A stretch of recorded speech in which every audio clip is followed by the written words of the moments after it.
Non mais là c'est encore pire. Mauvaise nouvelle pour le Real Madrid les amis à 72 heures du match face à Benfica. Déjà aujourd'hui il s'est passé énormément de choses autour de ce match. On a Benfica par exemple qui a annoncé que José Mourinho ne sera pas présent pour la conférence de presse d'avant-match. L'entraîneur portugais a décidé d'envoyer son adjoint accompagné d'un joueur. Et on sait très bien pourquoi le gars a décidé de ne pas y aller. Tout ça c'est dans le but d'éviter de parler de cette polémique là entre Vinicius et son joueur. Et d'ailleurs en parlant de son joueur, l'UEFA a décidé de le suspendre. Comme il est dit ici, l'UEFA suspend provisoirement Prestiani de la Ligue des Champions. Il ne jouera pas avec Benfica suite au scandale raciste.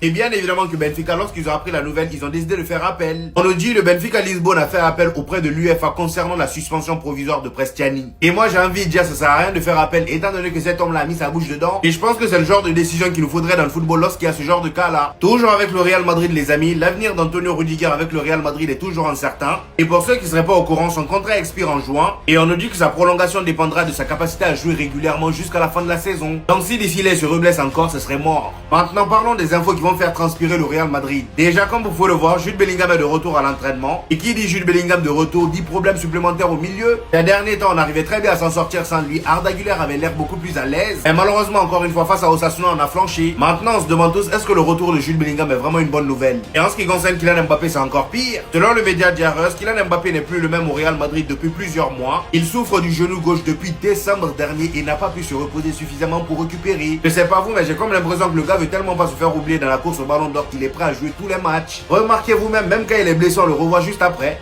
Sauf que malheureusement s'il continue comme ça la situation risque de s'aggraver pour lui et pour nous.